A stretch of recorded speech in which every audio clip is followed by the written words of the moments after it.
I want to tell you about the day someone looked me straight in the face and told me I was too stupid to matter. Not behind my back, not in a whisper. Right there, in front of 23 people who I had worked alongside for years. It was a Tuesday morning, the kind where you wake up thinking it will be ordinary. Just another shift, just another day of moving boxes and checking labels and making sure everything goes where it needs to go. I had been doing this for 8 years. 8 years of arriving before sunrise, of knowing which trucks arrive late, which drivers need extra help, which products sell fastest in which season. 8 years of learning every single detail about how our place worked. From the ground up, we worked for a company called Crestline Commerce. They sold everything from winter clothes to summer gear to household items. Hundreds of stores scattered everywhere, all depending on us to send them what they needed, when they needed it. I worked in the main warehouse, the heart of everything. If we messed up here, every store felt it. That morning, we had our usual meeting. Everyone gathered near the loading area because the meeting room was too small for all of us. The floor supervisor usually ran these meetings, went over the day's priorities, talked about any problems we needed to watch for. But that Tuesday was different. He showed up, the CEO's son. His name was Callum, 26 years old, fresh haircut, shoes that probably cost more than my monthly rent. He had joined the company 2 months earlier, given some fancy title that none of us really understood. His father owned everything, built Crestline from nothing 30 years ago, and now his son was being groomed to eventually take over. That's what people whispered. Anyway, Callum walked in carrying a folder, looking like he owned the world, which, technically, he almost did. "Good morning, everyone," he said, not really looking at anyone. "I'm taking over these morning briefings from now on. My father thinks it's time I get more involved in operations." People nodded. Nobody questioned it. What could we say? He started talking about new goals, new targets, new efficiency standards. Big words, impressive sounding. But anyone who actually worked the floor could tell he didn't understand how things really worked. He talked about moving more products faster, cutting time, pushing harder. All good in theory. In reality, you can't just snap your fingers and make everything go twice as fast. Then he brought up the holiday shipment schedule. "We're pushing everything out early this year," Callum announced. "Winter stock goes out this week, summer items next week. I've already revised the distribution list." My stomach dropped. I raised my hand. Old habit from school, I guess. Felt silly the moment I did it, but he noticed. "Yes? I think there might be a problem with those lists," I said, keeping my voice steady. "The numbers don't match what the stores actually ordered." He looked at me like I had just interrupted something important with something meaningless. "The numbers are fine. I checked them myself. But the southern stores ordered more summer items and less winter stock. And the northern stores need the opposite. If we send winter boots to stores near the coast where it never snows, they'll just send everything back. We'll lose weeks trying to fix it." I wasn't trying to challenge him. I was just trying to help. I had seen this exact problem happen 4 years ago, when someone mixed up regional orders. It had been a disaster, took months to sort out, cost the company so much money that 3 people lost their jobs over it. Callum stared at me for a long moment. Then he smiled. Not a friendly smile, the kind that makes your skin prickle. "What's your name?" he asked. "Shayna." "And what's your position here, Shayna?" "I work the floor. I check inventory, coordinate with drivers, make sure shipments match orders before trucks leave." "So you load boxes?" "I do more than that. I verify everything. Make sure nothing goes wrong before it leaves here." He nodded slowly, like he was considering what I said. Then he laughed. Actually, laughed. "You're too stupid to matter here," he said, still smiling. "Just do what you're told and shut up." The words hit me like a slap. Everyone went quiet. The kind of quiet where you can hear the building itself breathe. People looked down at their shoes, at the floor, anywhere, but at me or him. I felt my face get hot. My hands started trembling, so I shoved them in my pockets. I wanted to say something, wanted to defend myself, wanted to explain that I had been here longer than him, knew more than him, was trying to save the company from a massive mistake. But what could I say? He was the CEO's son. I was just someone who worked the floor. "But the numbers," I tried one more time. "Did I ask you to think?" Callum interrupted, his voice sharper now. "That's not your job. Your job is loading trucks. My job is making decisions. Understand?" I looked around. Nobody met my gaze. The floor supervisor looked uncomfortable but said nothing. My coworkers, people I had worked beside for years, people I had helped train, people I had covered for when they were sick or struggling, all of them just stood there. I understand, I said quietly. Good. Now, as I was saying before, I was interrupted. He kept talking. I stopped listening. My mind was racing, replaying what just happened over and over. Too stupid to matter. Those words kept echoing. Too stupid to matter. The meeting ended 10 minutes later. Everyone scattered quickly, avoiding me. I stood there for a moment, then walked to the loading area where the first trucks were already being filled.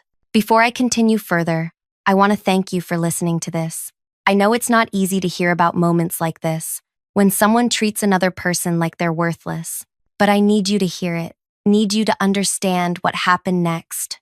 If you're listening from somewhere right now, wherever you are in the world, I hope you never have to feel what I felt that morning. Now back to the story.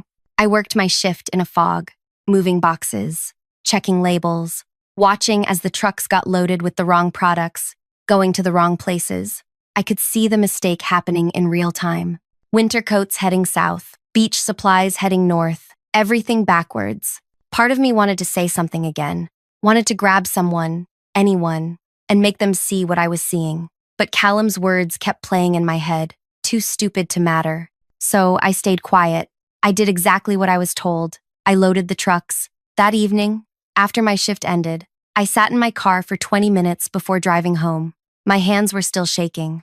I felt angry and humiliated and small. 8 years of experience, 8 years of caring about getting things right, and none of it mattered because someone with a fancy title and a famous last name decided I was too stupid to matter. When I got home, I found an old notebook in my kitchen drawer, the kind with plain pages, nothing special. I sat down and started writing. I wrote down everything that happened that morning, the date, the time, exactly what Callum said, exactly how he said it, every detail I could remember. I wrote down the shipment numbers, the distribution lists I had seen, the specific problems I had tried to warn him about. I didn't know why I was writing it all down. Maybe just to feel like I had some control over something. Maybe because putting it on paper made it real, made it something I could look at and know I wasn't crazy, wasn't imagining things. I went to work the next day, and the day after that, and the day after that. Callum never apologized, never even looked at me. I became invisible to him, which was somehow worse than being insulted. The trucks kept leaving, wrong products, wrong destinations. I watched it happen and said nothing. My coworkers were awkward around me now. Some avoided me completely. A few would give me these apologetic looks but never actually said anything. One person, an older guy named Garrett who worked receiving, pulled me aside during lunch break. "You were right, you know," he said quietly. "About the shipment numbers. Doesn't matter now," I replied. "You should go talk to the CEO directly. Tell him what's happening." I shook my head. The CEO is overseas for the next month. Some big expansion deal. And even if he was here, you think he'd believe me over his own son? Garrett didn't have an answer for that. 2 weeks went by. I kept showing up, kept doing my job, kept my mouth shut, but I watched everything. I paid attention to which trucks went where, which stores were getting what. I knew the disaster was coming. It was just a matter of time. Then it started. The phone in the supervisor's office began ringing more than usual. At first, just a few times a day, then constantly. Store managers calling, frustrated, confused. Why were they receiving winter coats when they ordered tank tops? Why were swimsuits arriving at locations where people were preparing for snow? The supervisor, a woman named Brielle, who had been with the company for 15 years, looked more stressed each day. She spent hours on the phone, trying to calm people down, trying to explain what happened. But she couldn't explain it because she didn't fully understand it herself. She just knew that somehow, everything had gone wrong. I heard her talking to Callum one afternoon. I was moving inventory nearby, close enough to hear through the open door. "We have serious problems," Brielle said. 17 stores have called today alone. They're threatening to send everything back. This is going to cost us enormously. "It's probably just the suppliers messing up," Callum replied. His voice still had that confident edge, but I could hear something else underneath now. "Worry, maybe. Contact them. Tell them to fix it." I did contact them. The suppliers sent exactly what we ordered. The problem isn't on their end. It's ours. Someone mixed up the distribution lists. Silence for a moment. Well, figure it out, Callum said finally. That's what you're here for. I'm trying, but I need to know who made these lists, who changed the original orders, because whoever did that is responsible for this disaster. I'll look into it. But he didn't look into it. Instead, he started blaming everyone else. The warehouse workers weren't careful enough. The drivers weren't checking properly. The supervisors weren't supervising. Everyone's fault except his own. More stores called. The complaints got louder. Some stores were now saying they would break their agreements with Crestline if this wasn't fixed immediately. They had customers waiting for products. They had empty shelves. They were losing money every day. Callum started coming to the warehouse more often, walking around with this tense expression, asking questions, trying to understand what went wrong.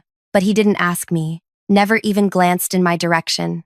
I watched him spiraling, watched him getting more desperate. Part of me felt satisfied. Another part felt something heavier, because I knew this was going to get much worse before it got better. 3 weeks after that morning meeting, after that moment when he called me too stupid to matter, things reached a breaking point. It was a Friday evening. Most people had already left. I was finishing up my shift, doing final checks on the weekend inventory. The warehouse was mostly quiet, just the hum of machinery and distant sounds of the last few trucks pulling away. I heard footsteps behind me, fast footsteps, almost running. I turned around and there he was, Callum. But he looked completely different from that confident person who had laughed at me 3 weeks ago. His hair was messy. His shirt was wrinkled. He was sweating despite the cool warehouse air. "Shayna," he said, slightly out of breath. I just looked at him, didn't say anything. "I need your help." Those words hung between us. "I need your help," from someone who had told me I was too stupid to matter. "With what?" I asked, keeping my voice neutral. "This shipment situation. It's gotten really bad, worse than anyone realized. My father is coming back Monday morning. He's going to want answers, explanations, solutions." Callum ran a hand through his hair. "You know the suppliers, right? You've worked here the longest. You know how everything connects. Can you tell me how to fix this mess?" I set down the clipboard I was holding, looked at him for a long moment, really looked at him, saw the panic in his expression, the desperation. "Why would someone too stupid to matter know anything useful?" I asked quietly. His face changed. Recognition hit him. He remembered. "Look," he said quickly, "I'm sorry about that. I was under a lot of pressure. My father had just given me this responsibility, and I was stressed, and I said something stupid. I didn't mean it." "You meant it." "I didn't. I swear. I was just—" He trailed off, seemed to realize there was no good excuse. "Please. I'll make it right. I'll apologize publicly. I'll tell everyone I was wrong. Just help me sort this out before Monday." I thought about it, thought about how easy it would be to just tell him what to do. Explain the fix. Save him. Save the company from losing more money. Because despite everything, I still cared about Crestline. I cared about the people who worked there, the people who depended on those paychecks. But then I remembered, standing in front of everyone, while he laughed at me, remembered how nobody defended me, remembered going home and shaking in my car, remembered feeling worthless. "No," I said. He blinked. "What?" I said no. "I'm not helping you. But you just said you care about the company." "I never said that. You assumed it." I picked up my clipboard again, turned back to my work. "You should go figure it out yourself. Your management. I just load trucks. Remember? Shayna, please. You don't understand how serious this is. We're losing millions. Stores are threatening to leave. My father is going to." He stopped. Didn't finish that sentence. Didn't want to admit what his father might do. "That sounds like a you problem," I said, without looking at him. "I'll do anything. Name it. You want a raise? A promotion? Better hours?" Now I turned back to face him. "You think this is about money? Then what is it about?" "It's about respect. Something you clearly don't have for people like me." I said I'm sorry. "No. You said you were under pressure. That's not an apology. That's an excuse." I moved past him, heading toward the exit. My shift was over. "Good luck on Monday." "Wait." He followed me. "Shayna, please. I'm begging you. I can't lose this position. My father will never forgive me." This was my chance to prove myself, and I messed it up, and I need someone who actually knows what they're doing to help me fix it. I stopped walking, turned to look at him one more time. You had someone who knew what they were doing, I said. 3 weeks ago. She tried to help you. You called her too stupid to matter. You told her to shut up and load trucks. So that's what she's going to do. Load trucks. Because that's all she's qualified for, apparently. I left him standing there in the warehouse, walked to my car, drove home, and I felt lighter than I had in weeks. That weekend, I barely thought about work. I cleaned my apartment. I watched movies. I cooked actual meals instead of heating up frozen food. I slept well for the first time in 3 weeks. Monday morning came. I arrived at my usual time, before sunrise. The warehouse was unusually busy for that early hour. More people than normal, more noise, more tension in the air. Then I saw him, the CEO, Callum's father. His name was Theodore, 61 years old, built like someone who had spent his youth doing manual labor before building his business empire. He had arrived early, earlier than anyone expected. He was standing in the main warehouse area, talking to Brielle and several other managers. His expression was stone. Next to him, Callum looked like he wanted to disappear into the floor. I clocked in quietly, tried to stay out of sight, started my morning routine like usual. But then Brielle noticed me. Shayna, can you come here, please? My heart started beating faster. I walked over slowly.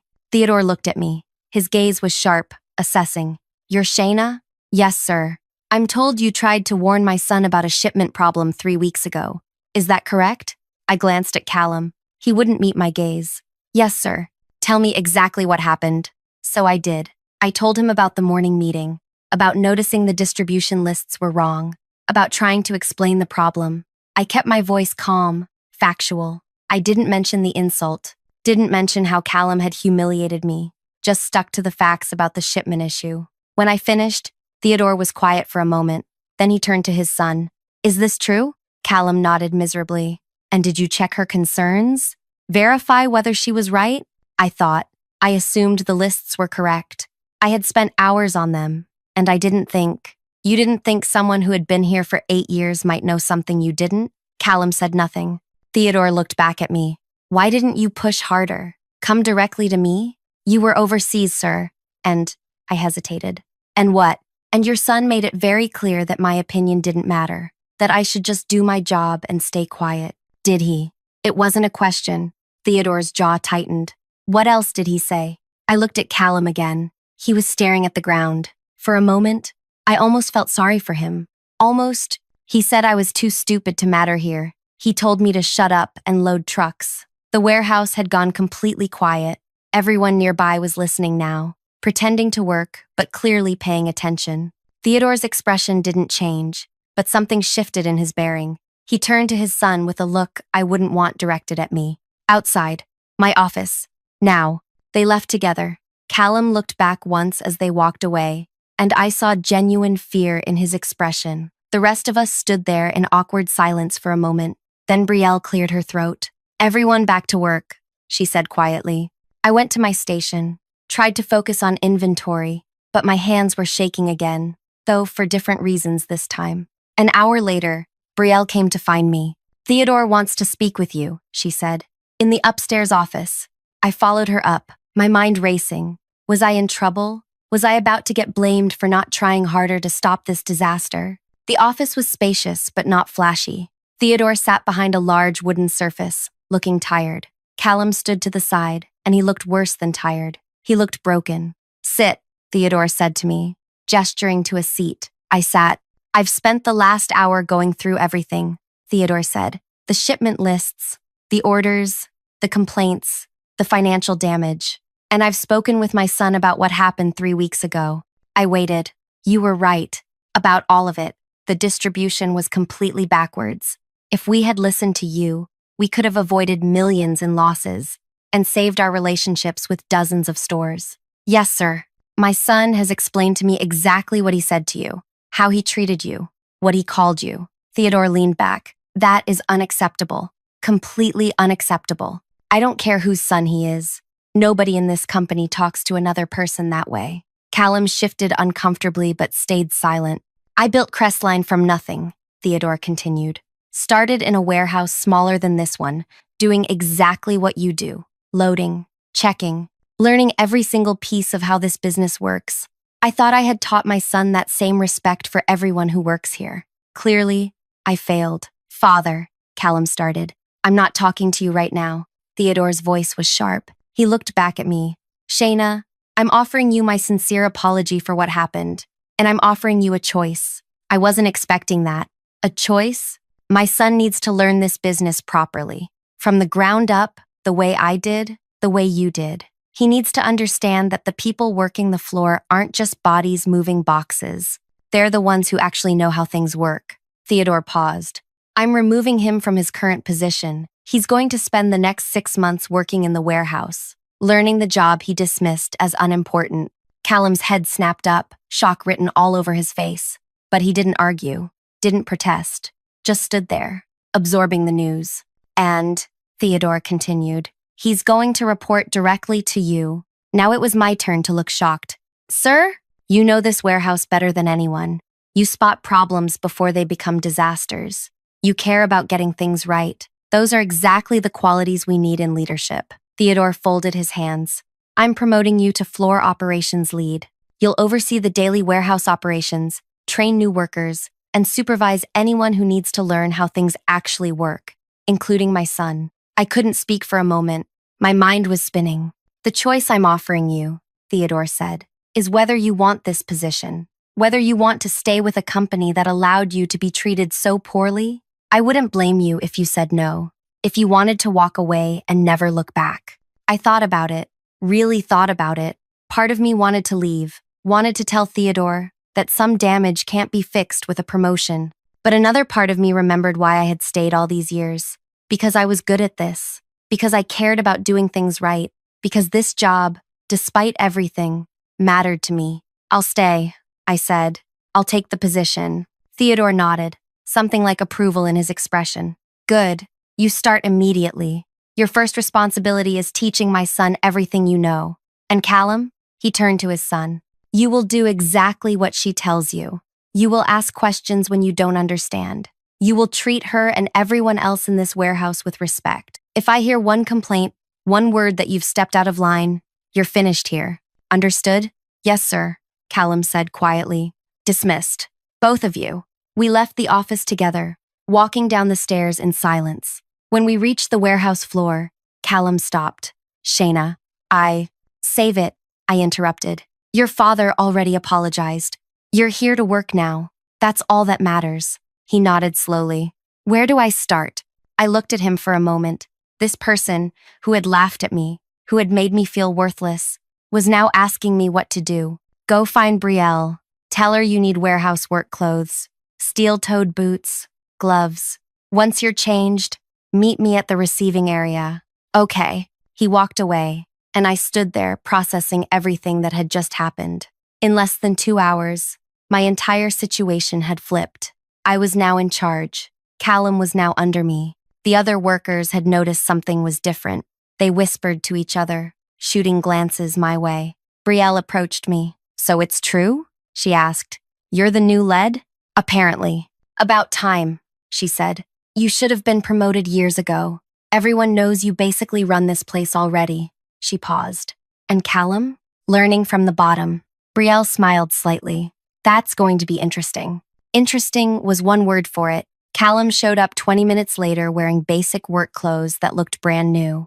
The boots probably still had the price tag on them yesterday. He looked uncomfortable, out of place. All right, I said. First lesson. See those trucks over there? 4 of them arrived this morning with products from different suppliers. Your job is to help unload them. Check every single item against the delivery list and organize everything by category in the storage zones. That's it. That's it for today. Tomorrow you'll learn the next part. But today, you're just unloading and organizing. He looked at the trucks. They were big, full. It was going to take hours of physical work. Do I work alone? He asked. No, you'll work with the receiving team. Garrett will show you what to do. Follow his instructions exactly. I walked him over to where Garrett was checking a delivery list. Garrett looked up, saw Callum, and his eyebrows went up. Garrett, this is Callum. He's training with us for the next 6 months. Can you walk him through receiving procedures? Garrett glanced at me, then at Callum, then back at me. Understanding dawned in his expression. Sure thing. Come on, kid. Let's get you started. I watched them walk toward the first truck, watched Callum climb up into the cargo area, watched him start lifting boxes, clearly not used to this kind of physical work. My name is Shayna, by the way. I should have mentioned that earlier. Shayna Reddy, 29 years old, grew up in a small town 3 hours from here. Started working at Crestline right after finishing school because I needed money and they were hiring. Never imagined I'd still be here 8 years later. Never imagined I'd end up running the floor. The first week was brutal. Not for me, but for Callum. He showed up every morning at the same time as everyone else. He did the grunt work. He lifted boxes until his arms shook. He learned how to check inventory lists. He made mistakes and had to redo things. And every single day, he had to ask me or someone else for help. Had to admit he didn't know something. Had to swallow his pride and listen. I wasn't cruel to him. I didn't mock him or belittle him or throw his own words back in his face, tempting as it was. I just treated him like any other new worker, showed him how things worked, corrected him when he was wrong, answered his questions, but I didn't go easy on him either. The storage zones are organized by season and category. I explained one morning. Winter clothes in Section A, summer items in Section B, household goods in Section C.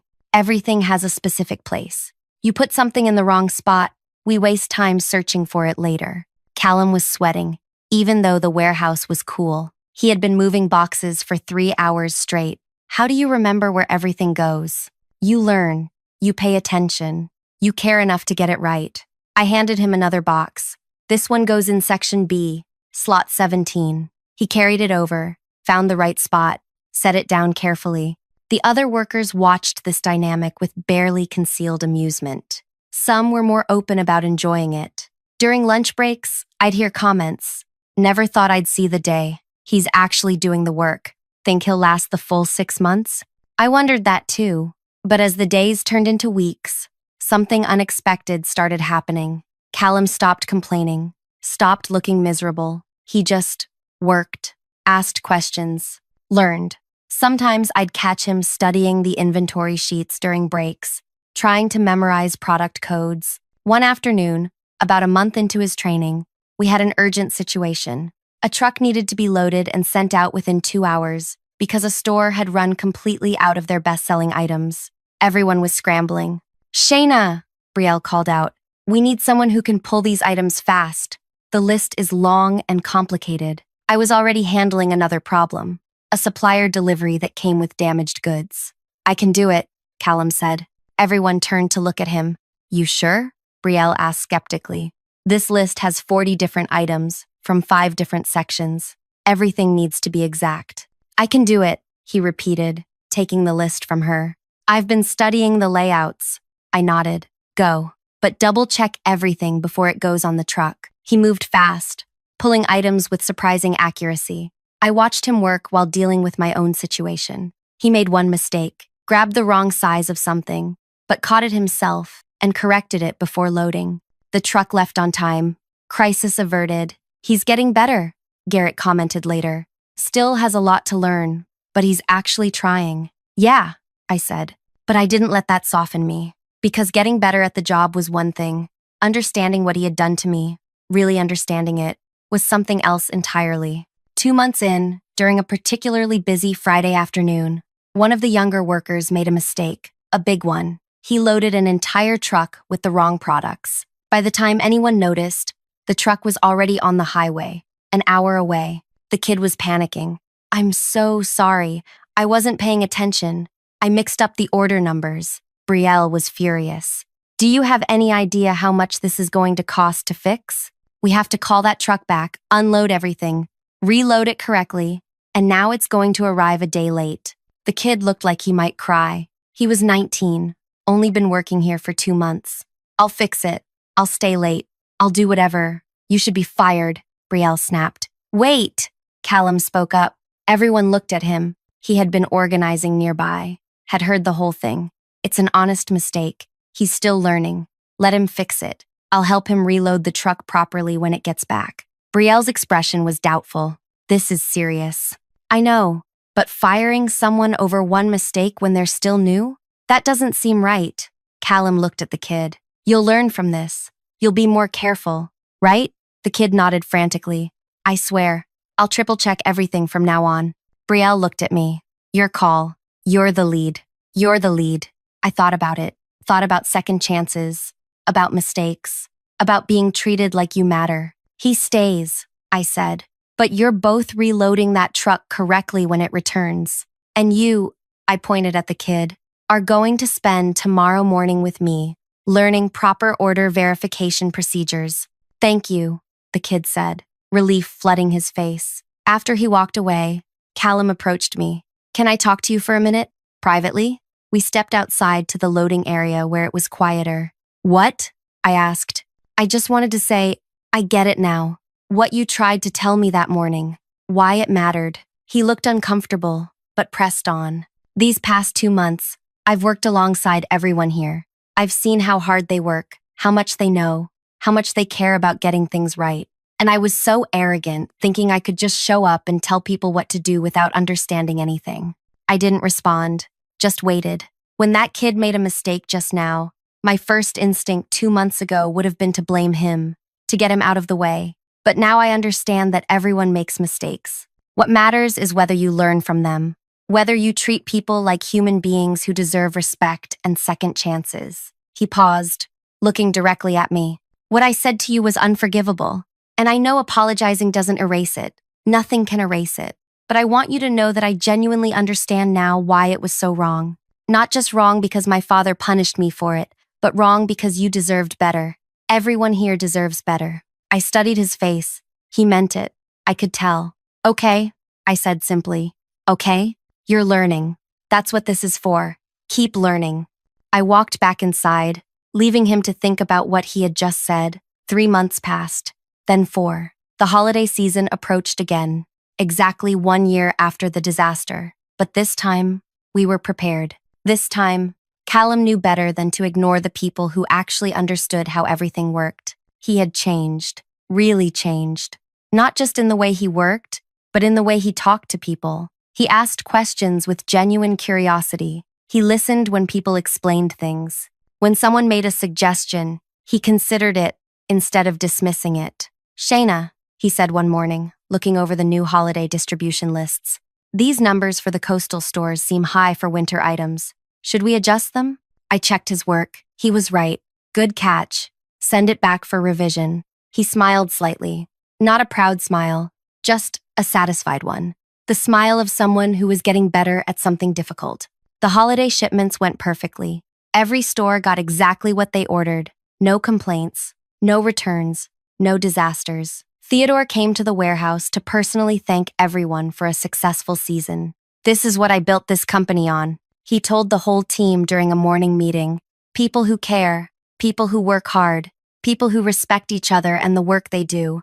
I'm proud of all of you. His gaze lingered on Callum for a moment, then on me. Something passed between the three of us. An understanding. Month 5 arrived. Callum's training was nearly complete. He could handle almost any task in the warehouse now. He knew the storage systems, the shipping procedures, the supplier relationships. He could spot problems before they became emergencies. He had earned the respect of most of the workers, though some still kept their distance. One afternoon, I found him sitting in the break area during lunch, eating a sandwich and reviewing supplier contracts. You don't have to do that during lunch, I said, sitting across from him. I know. I just want to understand the bigger picture, how everything connects. He looked up. Can I ask you something? Sure. Why did you stay? After what I did, after how I treated you, why didn't you leave? You could have found work anywhere. You clearly have the skills. I thought about how to answer that, because walking away would have meant letting what you said define me, would have meant accepting that I was too stupid to matter. By staying, by taking the promotion, by teaching you how wrong you were, I proved that you were the problem, not me. He nodded slowly. I was the problem. Yes, you were. Do you think I've changed enough? Do you think I'm actually different now? Or am I just better at pretending? It was a surprisingly honest question. I think you've changed. But the real test isn't how you act when someone's watching. It's how you act when nobody is. What you do when you have power again. If I have power again, he corrected. My father hasn't said what happens after these 6 months end. He'll give you another chance. That's what fathers do. But whether you deserve it, whether you've actually learned anything, that's up to you. We sat in silence for a moment. For what it's worth, Callum said quietly, you were never stupid. You were the smartest person in that room. And I was too arrogant and insecure to see it. I know, I said, but thank you for finally saying it. Month 6 arrived faster than I expected. Callum's official training period was ending. Theodore scheduled a meeting with both of us. We sat in his office again, same seats as 6 months ago, but everything felt different now. Callum, Theodore began, your training period is complete. I've received reports from Shayna, from Brielle, from several other supervisors. They all say the same thing. You've worked hard. You've learned. You've changed your attitude completely. Callum sat straighter but didn't smile, just waited. However, Theodore continued, learning to work in a warehouse and learning to lead are two different things. You understand the operations now, but do you understand leadership? I'm starting to, Callum said carefully. I understand that leadership isn't about having power over people. It's about enabling them to do their best work. It's about listening to the people who actually know what they're doing, even when they're not in fancy positions. Theodore looked at me. Has he learned that lesson? He's learned it here, I said, but he learned it in a situation where he had no choice, where he was being watched. The real question is whether he'll remember it when things get comfortable again. Fair point. Theodore leaned forward. Callum, I'm giving you a new position, not the one you had before. You're not ready for that level of responsibility yet, but you'll be working as an operations manager, coordinating between the warehouse teams and the regional stores. You'll report to Shayna. Callum blinked. I'll report to Shayna? Yes. She's proven herself more than capable of handling leadership, and you've proven that you can work under her supervision. This arrangement continues until I'm confident you can handle more responsibility without letting it go to your head. I hadn't expected that either. I thought Callum's training period would end, and we'd go back to some version of the old hierarchy. But Theodore was making it clear that things had permanently changed. I understand, Callum said. Thank you for the opportunity. Don't thank me. Thank Shayna for not quitting after what you did. Thank the team for accepting you back, and prove to everyone that you actually deserve another chance. After the meeting, Callum and I walked back to the warehouse together. You okay with this? He asked. Me still reporting to you? I'm fine with it, as long as you actually do your job and don't make me regret giving you honest assessments. I will. I will do my job, not make you regret it. He paused at the warehouse entrance. Shayna, I know I've said this before, but I need to say it again. Thank you. For not destroying me when you had every reason to. For teaching me instead of just letting me fail. For giving me a chance to become better. I didn't do it for you, I said honestly. I did it for me, because being the bigger person, being the one who rises above pettiness and cruelty, that's who I want to be. That's who I am. He smiled, a real smile this time. I'm glad you are. We went back to work, back to the familiar rhythm of the warehouse, the sounds of trucks and forklifts and people calling out to each other. But everything was different now. I was different. Callum was different. The whole dynamic had shifted. Over the next few months, Callum worked hard in his new role. He coordinated shipments, solved problems, communicated between different departments, and whenever he faced a difficult decision, he came to me first, asked for input, listened to advice. The other workers noticed. They warmed up to him gradually, started including him in conversations during breaks, started treating him less like the boss's son who had messed up and more like a colleague who was trying his best. 1 year after that terrible morning, when he had called me too stupid to matter, we had another holiday season meeting. Everyone gathered in the warehouse. Theodore was there, Brielle, all the supervisors, all the workers. Last year at this time, Theodore said, we had a disaster. We lost money, relationships, trust. This year, we had our most successful holiday season ever. Every shipment went out correctly. Every store got what they needed.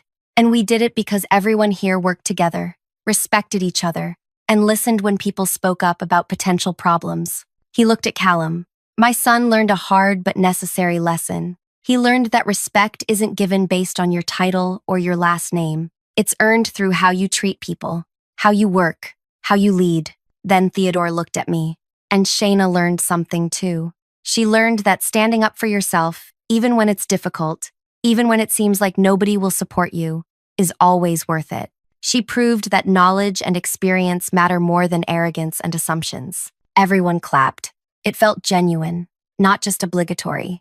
After the meeting, as people were leaving, Callum approached me one more time. "I've been thinking about that morning," he said. "The morning I said those things to you.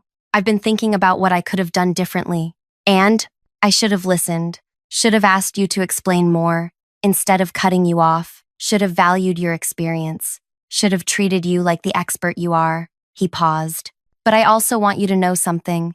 What happened after, everything you did, the way you handled it, that changed my life. You could have ruined me, could have exposed me as incompetent in front of my father and everyone else. Instead, you just stepped back and let the situation speak for itself, let me fail on my own, then gave me a chance to learn. That wasn't kindness," I said. "That was strategy." "I know.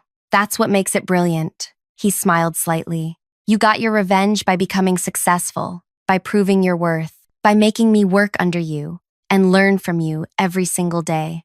That's so much more effective than just getting me fired or humiliating me publicly. Is that what you think this was about? Revenge? Wasn't it?" I considered the question.